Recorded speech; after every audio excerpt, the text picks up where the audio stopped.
प्रेक्षको, सध्या तामिळनाडू विधानसभा निवडणुकीत दणदणीत विजय मिळवणारा प्रसिद्ध दाक्षिणात्य अभिनेता विजय थलपतीची जोरदार चर्चा रंगली आहे. त्याच्या तमिळगा वेत्री कळघम म्हणजेच टीव्हीके पक्षाने सर्वाधिक जागा जिंकत थेट तामिळनाडूची सत्ता काबीज केली असून दिग्गजांना धक्का दिला आहे. पण तुम्हाला माहित आहे का, आपल्या मराठी कलाकारांनी सुद्धा निवडणूक लढवत राजकीय क्षेत्रात नशीब आजमावलं आहे. यापैकी काहींनी विजयाला गवसणी घातली, तर काहींना पराभवाला सामोरं जावं लागलं. चला तर मग कला विश्वातून निवडणुकीच्या रिंगणात उतरलेल्या काही मराठी कलाकारांवर नजर टाकूयात. अमोल कोल्हे. विविध ऐतिहासिक भूमिकांचं आव्हान लिलया पेलणाऱ्या प्रसिद्ध अभिनेते अमोल कोल्हे यांनी राजकीय क्षेत्रातील आव्हानही तितक्याच समर्थपणे पेललं. त्यांनी राष्ट्रवादी काँग्रेस पक्षाकडून 2019 व 2024 साली शिरूर लोकसभा मतदारसंघाची निवडणूक लढवली आणि सलग 2 वेळा भरघोस मतांनी विजय सुद्धा प्राप्त केला. प्रेक्षको, त्यांनी स्टार प्रवाह वाहिनीवरील राजा शिवछत्रपती मालिकेत साकारलेली छत्रपती शिवाजी महाराजांची भूमिका विशेष लक्षवेधी ठरली आणि अमोल कोल्हे हे नाव महाराष्ट्राच्या कानाकोपऱ्यात पोहोचलं. तसेच झी मराठी वाहिनीवरील स्वराज्य रक्षक संभाजी मालिकेत अमोल कोल्हे यांनी साकारलेली छत्रपती संभाजी महाराजांची भूमिका सुद्धा प्रेक्षकांच्या चांगलीच पसंतीस उतरली. निशा परुळेकर बंगेरा.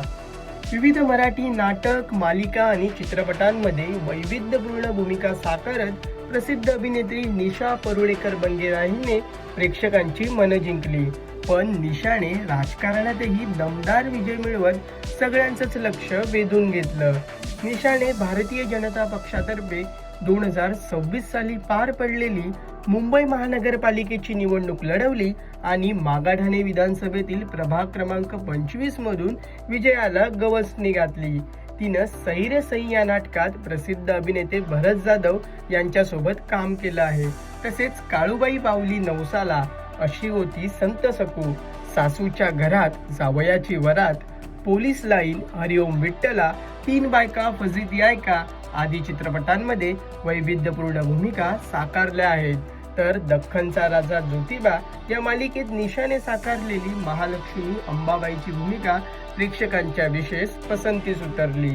विद्याधर गोखले. प्रसिद्ध नाटककार, साहित्यिक आणि पत्रकार दिवंगत विद्याधर गोखले यांनी शिवसेना पक्षाकडून 1989 साली मुंबई उत्तर मध्य लोकसभा मतदारसंघाची निवडणूक लढवत विजय प्राप्त केला होता.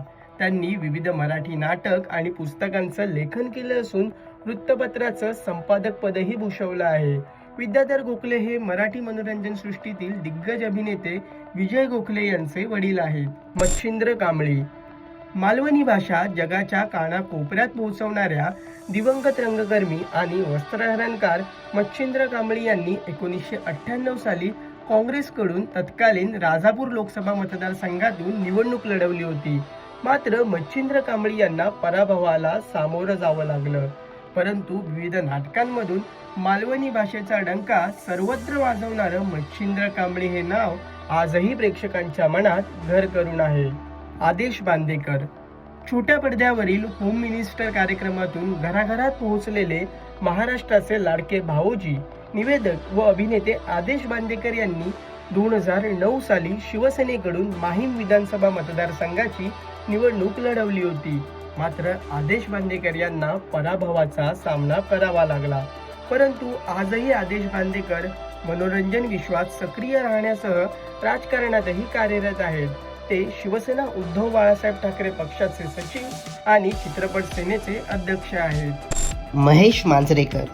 मराठी आणि हिंदी मनोरंजन विश्वात दमदार दिग्दर्शक व अभिनेते म्हणून ओळख निर्माण करणाऱ्या महेश मांजरेकर यांनी अभिनयासोबतच राजकारणातही आपलं नशीब आजमावलं होतं. 2014च्या लोकसभा निवडणुकीत त्यांनी महाराष्ट्र नवनिर्माण सेना अर्थात मनसेकडून मुंबई उत्तर पश्चिम मतदारसंघातून निवडणूक लढवली होती.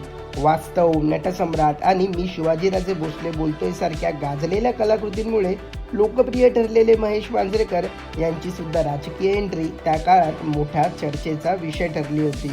मात्र महेश मांजरेकर यांना मुंबई उत्तर पश्चिम लोकसभा मतदारसंघातून पराभवाचा सामना करावा लागला होता. उर्मिला मातोंडकर.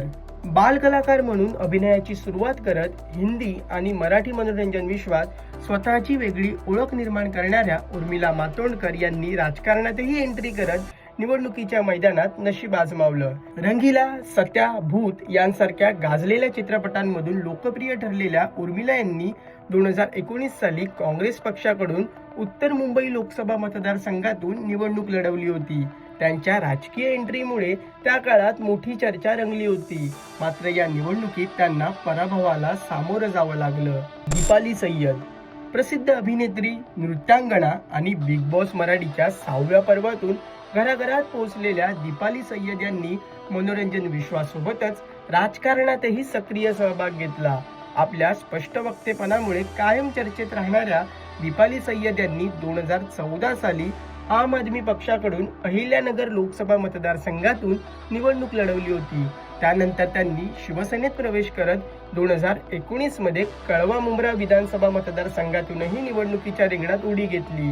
मात्र या दोन्ही निवडणुकांमध्ये त्यांना पराभव स्वीकारावा लागला. तरीही सामाजिक आणि राजकीय विषयांवरील ठाम भूमिकांमुळे दीपाली सय्यद यांची राजकारणातील उपस्थिती कायम चर्चेत राहिली आहे. Rakhi Sawant, Bollywood, big boss reality show आणि एकूणच टीव्ही मनोरंजन विश्वात आपल्या हटक्या अंदाजामुळे कायम चर्चेत राहिलेल्या एंटरटेनमेंट क्वीन राखी सावंत हिने राजकारणातही एंट्री करत निवडणुकीच्या मैदानात नशीब आजमावलं होतं. 2014 साली राखी सावंत हिने राहाचा राजकीय पक्ष स्थापन केला आणि उत्तर पश्चिम मुंबई लोकसभा मतदारसंघातून निवडणूक लढवली. मात्र मनोरंजन विश्वात लोकप्रियता मिळवलेल्या राखीला राजकारणात अपेक्षित यश मिळालं नाही आणि तिला पराभव स्वीकारावा लागला. तरीही तिची अनोखी प्रचारशैली आणि वक्तव्यांमुळे त्या निवडणुकीची मोठी चर्चा रंगली होती. अभिजित बिचुकले, आपल्या हटके अंदाजामुळे अभिजित बिचुकले हे नाव मनोरंजन विश्वात आणि राजकीय क्षेत्रात कायम चर्चेत राहिलं आहे. बिग बॉस मराठी आणि बिग बॉस हिंदीच्या माध्यमातून ते घराघरात पोहोचले. मात्र त्याआधीपासूनच साताऱ्याचे अभिजित बिचुकले हे राजकारणात सक्रिय आहेत. आजवर त्यांनी अनेकदा लोकसभा, विधानसभा तसेच महापालिका निवडणुका अपक्ष म्हणून लढवल्या आहेत. मात्र त्यांना पराभवाचा सामना करावा लागलाय. परंतु तरीही त्यांच्या अनोख्या वक्तव्यांमुळे आणि आत्मविश्वासपूर्ण शैलीमुळे ते कायम चर्चेत राहिले आहेत.